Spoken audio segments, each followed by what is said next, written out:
I now give the floor to the distinguished observer of the Observer State of Palestine to introduce an address by the head of state.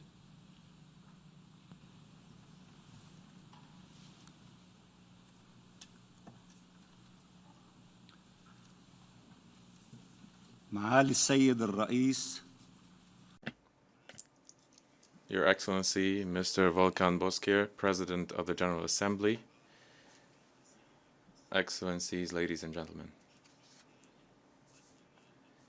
It is my honor to introduce the pre-recorded statement of His Excellency Mr. Mahmoud Abbas, President of the State of Palestine, at the General Debate of the 75th Session of the General Assembly. Thank you, Mr. President. بسم الله الرحمن الرحيم. Your Excellency, Mr. Volkan Bozkır, President of the General Assembly, Your Excellency, Mr. Antonio Guterres, Secretary General of the United Nations, distinguished delegates, peace be upon you. While preparing my speech, I kept wondering what more I could say. After all that I've said on countless occasions, what more could I say about the suffering of my people, the misery they experience every day while the world stands by watching, and their long overdue legitimate aspirations to live in freedom, independence, and dignity, just like the rest of the world. Ladies and gentlemen,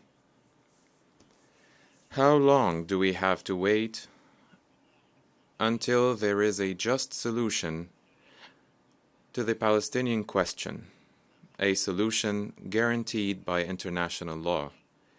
How long will the Palestinian people continue to languish under the yoke of Israeli occupation? How long do we have to wait until there is a just solution to the status of millions of Palestinian refugees, in line with the relevant UN resolutions adopted 70 years ago? Ladies and gentlemen, the Palestinian people have lived in their homeland, Palestine, the land of their fathers and grandfathers, for 6,000 years. They will remain in this land, and they will stand up to occupation, aggression, and betrayal until they gain their rights, in spite of the difficulties and in spite of the unjust blockade that aims to undermine them.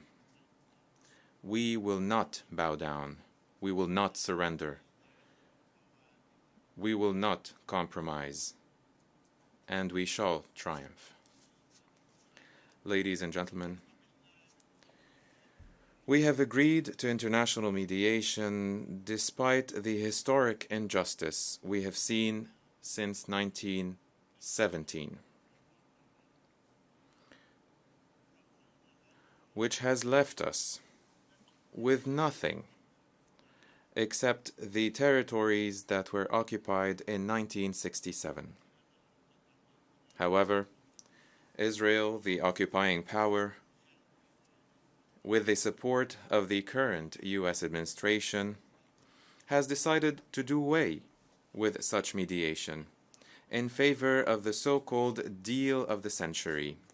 Under the deal, Israel plans to annex 33% of the territories of the State of Palestine, as well as occupied East Jerusalem, including Al-Aqsa Mosque and the Church of the Holy Sepulchre. We and the whole world have rejected such plans, which run counter to all international resolutions that recognized the State of Palestine in 2012 as a member of the international community. We have always been in favor of a comprehensive, just, and lasting peace. We have accepted all the initiatives proposed. I personally have dedicated my life to the cause of peace since 1988, up to the Madrid Conference and the Oslo Accords in 1993, and to this day. We have agreed, we have committed to the Arab Peace Initiative, which guarantees security, peace, and coexistence after the end of the occupation. We have done that for the sake of peace. What has Israel done in return? Israel has reneged on all of the agreements it signed and has undermined the two-state solution through its aggression. It has killed and arrested people, demolished homes, and stifled the economy. It has sought to systematically alter the character and identity of occupied Jerusalem, and has desecrated its Christian and Muslim holy sites, especially Al-Aqsa Mosque. It has continued its settlement expansion on our land and has disregarded the Arab Peace Initiative. And through its unilateral and reckless actions, it is destroying the last chance for peace. And to top it all off, Israel, the UAE, and Bahrain have just signed normalization agreements in violation of the Arab Peace Initiative and the principles of a just and lasting solution under international law. The Palestinian Liberation Organization has never asked anyone to speak or negotiate on behalf of the Palestinian people. The only way to achieve a comprehensive, just, and lasting peace in our region is to end the occupation and to ensure the independence of the State of Palestine along the 1967 borders, with East Jerusalem as its capital. In this regard, I call on the Secretary General of the United Nations to start preparations in cooperation with the Quartet and the Security Council for an international conference early next year that brings together all relevant parties. The conference should have full authority to launch a genuine peace process based on international law and relevant terms of reference. It should aim to end the occupation, grant the Palestinian people their freedom and independence in their own state along the 1967 borders with East Jerusalem as capital, and to settle all final status issues, notably the refugee question, in line with Resolution 194. Ladies and gentlemen, it would be foolish to think that the Palestinian people could ever accept the occupation or yield to pressure and diktats. It is delusional to think that the Palestinian people could be sidelined. We are the rightful owners of this cause. You should all know that there can be no peace, no security, no stability, or coexistence in our region without an end to the occupation and without a just and comprehensive solution to the Palestinian question, which is at the heart of the conflict. Ladies and gentlemen, Palestinians are a living and creative nation. They are peace lovers and freedom fighters. Despite the occupation, they have managed to build an active and modern society based on democracy and rule of law. They have managed to preserve their national identity despite political and intellectual differences.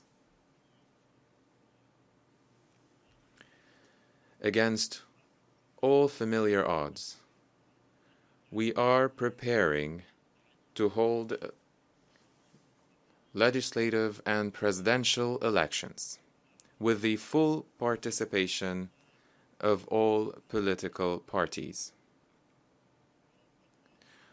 We will keep on living. We will continue to hope.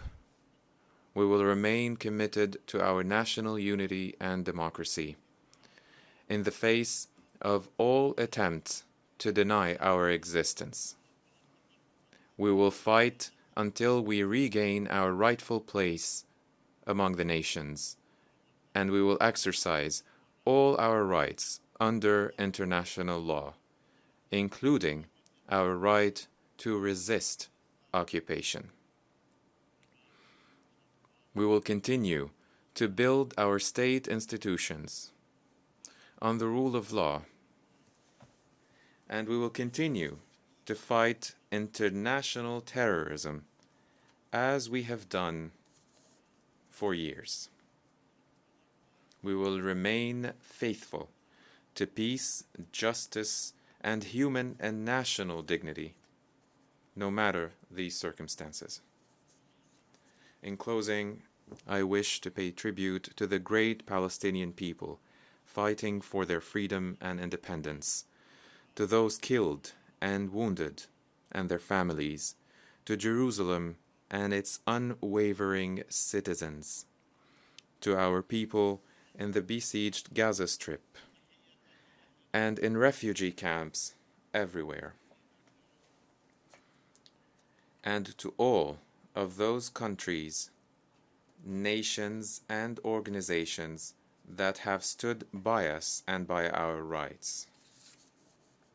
May the peace and blessings of God be with you.